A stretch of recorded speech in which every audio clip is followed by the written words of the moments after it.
Cherche mon âme une bonne espérance, fuis le sommeil et la paix des pécheurs. La terre désolée. Ses péchés se sont accumulés jusqu'au ciel et Dieu s'est souvenu de ses iniquités. Dans la coupe où elle a versé lui le double. Autant elle s'est glorifiée et plongée dans le luxe, autant donnez-lui de tourments et de deuil. Parce qu'elle dit en son cœur, je suis assise en reine. Je ne suis point veuve et je ne verrai point de deuil. À cause de cela, en un même jour, ces fléaux arriveront. La mort, le deuil et la famine. Et elle sera consumée par le feu. Car il est puissant, le Seigneur Dieu qui l'a jugé. Tous les rois de la terre qui se sont livrés avec elle à l'impudicité et au luxe pleureront et se lamenteront à cause d'elle. Ils diront, malheur, malheur, la grande ville Babylone, la ville puissante, en une seule heure est venu ton jugement. Les marchands de la terre qui se sont enrichis par la puissance de son luxe se tiendront éloignés dans la crainte de son tourment. Ils pleureront et seront dans le deuil. Ils diront, malheur, malheur, la grande ville qui était vêtue de fin lin, de pourpre et d'escarlate, et parée d'or, de pierres précieuses et de perles. En une seule heure, dans de richesses ont été détruites. Tels sont les jugements qui fondent sur Babylone au jour de la colère de Dieu. Elle a comblé la mesure de ses iniquités. Son temps est venu. Elle est mûre pour la destruction. Lorsque la voix du Seigneur proclame la délivrance de son peuple, il se produit un terrible réveil chez eux, chez ceux qui ont tout perdu dans le combat de la vie. Pendant le temps de grâce, ils se laissaient aveugler par les sophismes de Satan et justifiaient leur vie de péché. Les riches se rengorgeaient dans le sentiment de leur supériorité sur les moins favorisés. Mais ils avaient acquis leur richesse au mépris des lois divines. Ils n'avaient pas donné à manger à ceux qui avaient faim. Ils n'avaient pas vêtu ceux qui étaient nus. Ils n'avaient pas agi avec équité et avaient ignoré la miséricorde. Ils avaient recherché leur propre avancement et les hommages de leurs semblables. Dépouillés de tout ce qui faisait leur grandeur, ils se trouvent maintenant sans défense. Ils considèrent avec terreur les idoles qu'ils ont préférées à leur Créateur. Ils ont vendu leur âme en échange des richesses et des jouissances terrestres et n'ont rien fait pour devenir riches en Dieu. En conséquence de leur vie manquée, leurs trésors sont vermoulus, leurs plaisirs changés en amertume et les gains de toute une vie anéantis en un instant. Ils déplorent les destructions de leur luxueux palais, la perte de leur argent et de leur or. Mais ils cessent bientôt de se désoler de la perte de leurs biens, frappés de mutisme par la crainte de périr avec leurs idoles. Si les méchants éprouvent des regrets, ce n'est pas d'avoir négligé leur devoir envers Dieu et leurs semblables, c'est parce que l'Éternel a vaincu. Ils ne se repentent pas de leur méchanceté. Ce qui les accable, ce sont les conséquences de leurs actions. S'ils avaient quelque chance de succès, ils ne négligeraient rien pour s'assurer la victoire. Le monde voit ceux qu'il a tournés en dérision et dont il désirait la mort passer indemne au travers de la peste, des tempêtes, des tremblements de terre. Celui qui est un feu dévorant pour les transgresseurs de sa loi, est un abri pour son peuple. Le pasteur qui a sacrifié la vérité à la faveur des hommes voit maintenant la nature et l'influence de ses enseignements. Il constate que l'œil de l'omniscient le suivait en chair, dans la rue, dans ses rapports multiples avec ses semblables. Chaque émotion de son âme, chaque ligne écrite de sa main, chaque parole proférée, toute action en un mot, destinée à pousser les hommes à trouver leur sécurité dans le mensonge, à porter ses fruits, et les pauvres âmes perdues qu'il voit autour de lui sont la moisson de ses semailles. Il pense à la légère la plaie de la fille de son peuple. Paix, paix, disent-ils, et il n'y a point de paix, dit le Seigneur, parce que vous affligez le cœur du juste par des mensonges, quand moi-même je ne l'ai point attristé, et parce que vous fortifiez les mains du méchant pour l'empêcher de quitter sa mauvaise voie et pour le faire vivre. Malheur aux pasteurs qui détruisent et qui dispersent le troupeau de mon pâturage. Voici, je vous châtierai à cause de la méchanceté de vos actions. Gémissez, pasteurs, et criez. Roulez-vous dans la cendre, conducteurs de troupeaux, car les jours sont venus où vous allez être égorgés. Plus de refuge pour les pasteurs, plus de salut pour les conducteurs de troupeaux. Pasteurs et fidèles voient que leurs rapports avec Dieu n'ont pas été corrects. Ils voient qu'ils se sont révoltés contre l'auteur de toute loi juste et bonne. La méconnaissance des préceptes divins a donné lieu à des maux sans nombre, à la discorde, à la haine, à l'iniquité, au point que la terre est devenue un champ de bataille, une sentine de corruption. Tel est le tableau qui se présente alors aux yeux de ceux qui ont rejeté la vérité et aimé l'erreur. Des paroles ne sauraient rendre l'intensité avec laquelle les infidèles et les rebelles pleurent maintenant ce qu'ils ont perdu à tout jamais, la vie éternelle. Des hommes que le monde a adorés pour leur talent et leurs éloquences voient ces choses sous leur vrai jour. Ils s'en rendent si bien compte que, tombant aux pieds de ceux dont ils ont méprisé et ridiculisé la fidélité, ils confessent que Dieu les a aimés. Les foules, s'apercevant qu'elles ont été leurrées, s'accusent mutuellement de s'être entraînées à la perdition, mais tous s'accordent pour rejeter sur les pasteurs la plus grosse part du mal. Ministres infidèles, ils ont annoncé des choses agréables. Ils ont incité leurs auditeurs à annuler la loi de Dieu et à persécuter ceux qui voulaient lui obéir. Dans leur désespoir, ces docteurs confessent ouvertement leurs impostures.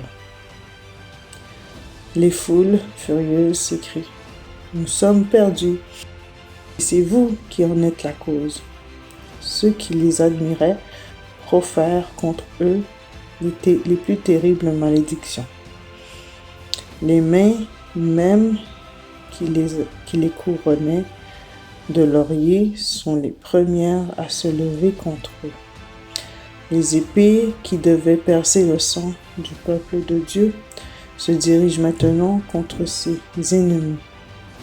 Partout, on ne voit que bataille et carnage. Le bruit parvient jusqu'à l'extrémité de la terre, car l'Éternel est en dispute avec les nations. Il entre en jugement contre toute chair. Il livre les méchants au glaive. Il y a 6000 ans que le grand conflit se poursuit. Le Fils de Dieu et ses célestes messagers, luttant contre la puissance du malin, se sont efforcés d'avertir, d'éclairer et de sauver les enfants des hommes. Maintenant, tous ont pris position. Les méchants se sont identifiés avec Satan dans sa guerre contre le Seigneur. Le temps est venu pour Dieu de revendiquer l'autorité de sa loi violée. Ce n'est plus contre le diable seulement que la guerre est dirigée, mais aussi contre l'homme. L'Éternel est en dispute avec les nations. Il livre les méchants au glaive. Les hommes qui soupirent et qui gémissent à cause de toutes les abominations commises sont marquées. Maintenant s'avance l'ange de la mort, représenté dans Ézéchiel par des hommes armés d'instruments de destruction, auxquels il est dit: passez dans la ville et frappez. Que votre œil soit sans pitié, n'ayez point de miséricorde. Tuez, détruisez les vieillards, les jeunes hommes, les vierges, les enfants et les femmes. Mais n'approchez pas de quiconque aura sur lui la marque, et commencez par mon sanctuaire. Le prophète ajoute: ils commencèrent par les anciens qui étaient devant la maison. La destruction commence par ceux qui se sont donnés pour conducteurs religieux. Les fausses sentinelles tombent les premières. On n'a compassion de personne. Nul n'est épargné. Hommes, femmes, jeunes filles, enfants périssent ensemble. L'Éternel sort de sa demeure pour punir les crimes des habitants de la terre. La terre mettra le sang à nu, elle ne couvrira plus les meurtres. Voici la plaie dont l'Éternel frappera tous les peuples qui auront combattu contre Jérusalem. Leur chair tombera en pourriture, tandis qu'ils seront sur leurs pieds. Leurs yeux tomberont en pourriture dans leurs orbites, et leur langue tombera en pourriture dans leur bouche. En ce jour-là, l'Éternel produira un grand trouble parmi eux. L'un saisira la main de l'autre, et ils lèveront la main les uns sur les autres. C'est au choc brutal de leur compassion, de leur passion farouche, comme aussi sous les coups non mitigés de la colère de Dieu, que tombent les méchants, les habitants de la terre, prêtres, magistrats, gens du peuple, riches et pauvres, grands et petits. Ce que tuera l'Éternel en ce jour seront étendus d'un bout à l'autre de la terre. Ils ne seront ni pleurés, ni recueillis, ni enterrés. Au retour du Seigneur, les méchants sont extirpés de dessus la face de toute la terre. Ils sont détruits par le souffle de sa bouche et anéantis par l'éclat de son avènement. Jésus emmène son peuple dans la cité de Dieu, et la terre est privée de ses habitants. Voici l'Éternel dévaste la terre et la rend déserte. Il en bouleversera la face et en disperse les habitants. La terre est dévastée, livrée au pillage, car l'Éternel l'a décrété. Il transgressait les lois, violait les ordonnances, il rompait l'alliance éternelle. C'est pourquoi la malédiction dévore la terre, et ses habitants portent la peine de leurs crimes. C'est pourquoi les habitants de la terre sont consumés. La terre entière est bouleversée. Les ruines des villes et des villages renversés par le tremblement de terre Les arbres déracinés, les rochers projetés par la mer ou arrachés de la terre sont dispersés à la surface de celle-ci, tandis que de vastes gouffres indiquent l'ancien emplacement des montagnes. Et maintenant a lieu un événement préfiguré au cours du dernier et solennel service du jour des expiations. Lorsque le service dans le lieu très saint était achevé et que les péchés d'Israël étaient enlevés du sanctuaire en vertu du sang de la victime, on présentait vivant devant l'Éternel le bouc émissaire. En présence de la congrégation, le sacrificateur confessait sur lui toutes les iniquités des enfants d'Israël et toutes leurs transgressions. Il les plaçait ainsi sur la tête du bouc. Lorsque l'œuvre du sanctuaire céleste sera achevée en présence de Dieu, des anges célestes et de la multitude des rachetés, les péchés du peuple de Dieu seront semblables placés sur Satan. Il sera déclaré responsable de tout le mal qu'il aura fait commettre. Et comme le bouc émissaire était envoyé dans un lieu inhabité, de même Satan sera relégué sur notre terre, désolé, devenu une lugubre solitude. Le voyant de Patmos prédit l'exil de Satan et l'état chaotique auquel la terre sera réduite. Il annonce que cette désolation durera 1000 ans. Après avoir décrit le retour du Seigneur et de la destruction des méchants, le prophète ajoute: « Je vis descendre du ciel un ange qui avait la clé de l'abîme et une grande chaîne dans sa main. Il saisit le dragon, le serpent ancien, qui est le diable et Satan, et il le lia pour 1000 ans. Il le jeta dans l'abîme, ferma et scella l'entrée au-dessus de lui, afin qu'il ne séduisît plus les nations, jusqu'à ce que les 1000 ans fussent accomplis.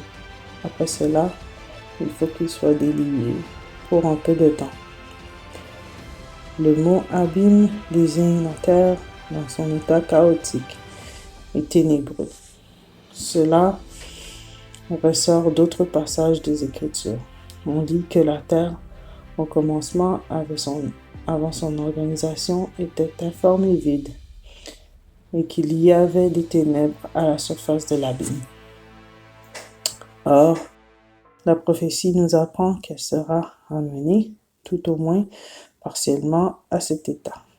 Considérant de loin le grand jour de Dieu, le prophète Jérémie écrit: « Je regarde la terre, et voici, elle est informe et vide, les cieux et leur lumière a disparu.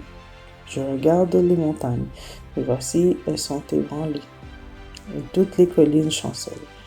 Je regarde, et voici, il n'y a point d'homme, et tous les oiseaux des cieux ont pris la fuite. Je regarde, et voici, le Carmel est un désert, et toutes ses huiles sont détruites. Devant l'Éternel, devant son ardente colère.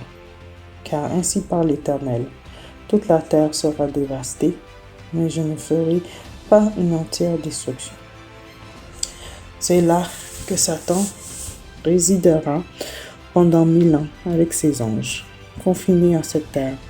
Il n'aura pas accès à d'autres mondes pour tenter et harceler les êtres qui ne sont pas tombés. C'est dans ce sens qu'il est enchaîné. Il n'a personne sur qui il puisse exercer sa puissance. Il est totalement incapable de poursuivre l'œuvre de séduction qui a fait ses délices durant tant de siècles. Contemplant prophétiquement le jour de la défaite de Satan, le prophète Isaïe s'écrie: « Tu vois la tombée du ciel, astre brillant, fils de l'aurore, tu es abattu à terre, toi, le vainqueur des nations. Tu disais en ton cœur, je monterai au ciel, j'élèverai mon trône au-dessus des étoiles de Dieu. Je serai semblable au Très-Haut, mais tu as été précipité dans le séjour des morts, dans les profondeurs de la fosse. Ceux qui te voient fixent sur toi leur regard. Ils te considèrent attentivement. Est-ce là cet homme qui faisait trembler la terre, qui ébranlait les royaumes, qui réduisait le monde en désert, qui ravageait les villes et ne relâchait point ses prisonniers? Pendant 6000 ans, Satan, il a réduit le monde en un désert et on a détruit les villes, ne relâchant jamais ses prisonniers.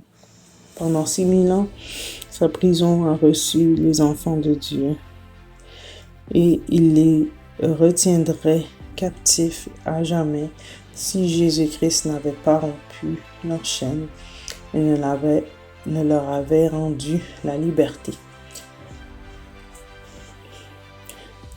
Les méchants eux-mêmes sont maintenant à l'abri des entreprises de l'adversaire. Seul avec ses mauvais anges, Satan peut constater les effets de la malédiction du péché. Tous les rois des nations, oui, tout, reposent avec honneur, chacun dans son tombeau. Mais toi, tu as été jeté loin de ton sépulcre, comme un rameau qu'on dédaigne. Tu n'es pas réuni à eux dans le sépulcre, car tu as détruit ton pays, tu as fait périr ton peuple. Pendant 1000 ans, parcourant la terre, en tous sens, Satan pourra constater les conséquences de sa révolte contre la loi de Dieu.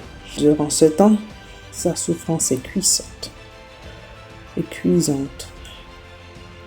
Depuis la chute, son activité dévorante ne lui a jamais laissé le loisir de la réflexion.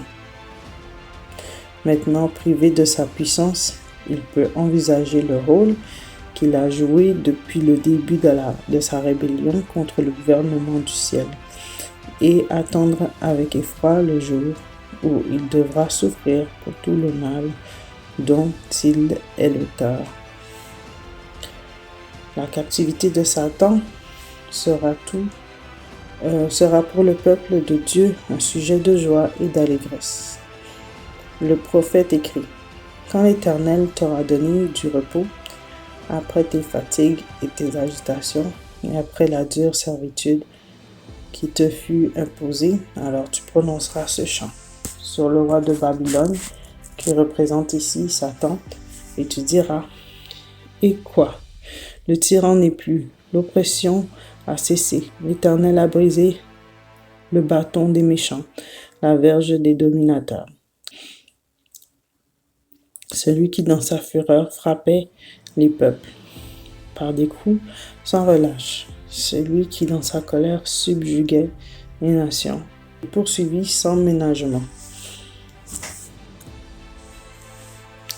Au cours des 1000 ans qui s'écoulent entre la première et la seconde résurrection, a lieu le jugement des méchants.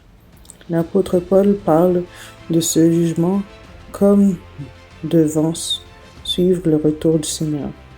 C'est pourquoi ne jugez de rien avant le temps, jusqu'à ce que vienne le Seigneur, qui mettra en lumière ce qui est caché dans les ténèbres et qui manifestera les desseins des cœurs. Daniel déclare que c'est au moment où l'Ancien des jours vient qui donne droit au sein du Très-Haut. Alors que les justes règnent comme rois et sacrificateurs de Dieu.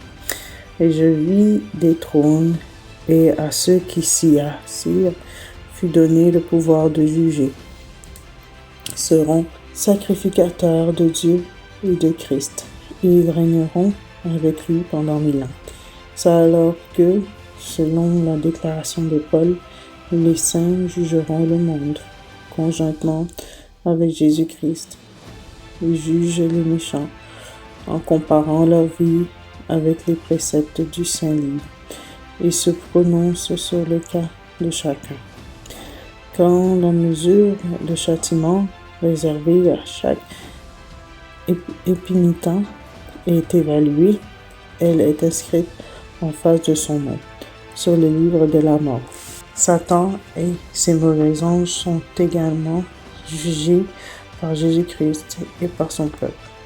Paul écrit, « Ne savez-vous pas que nous jugerons les anges ?» Jude nous apprend que Dieu a réservé pour le jugement du grand jour, enchaînés éternellement par les ténèbres, les anges qui n'ont pas gardé leur dignité, mais qui ont abandonné leur propre demeure. À la fin des 1000 ans aura lieu la seconde résurrection, celle des méchants, qui comparaîtront devant Dieu pour l'exécution du jugement écrit. Après avoir décrit la résurrection des justes, le voyant dit, « Les autres morts ne reviennent point à la vie jusqu'à ce que les 1000 ans fussent accomplis. » Et Ésaïe parle ainsi des injustes, « Ils seront assemblés captifs dans une prison, ils seront enfermés dans les cachots. » Et après un grand nombre de jours, ils seront châtiés. Le temps est court, hâtons-nous les avances, où l'Éternel viendra juger les cœurs. Cherche mon âme une bonne espérance, fuis le sommeil et la paix des pécheurs.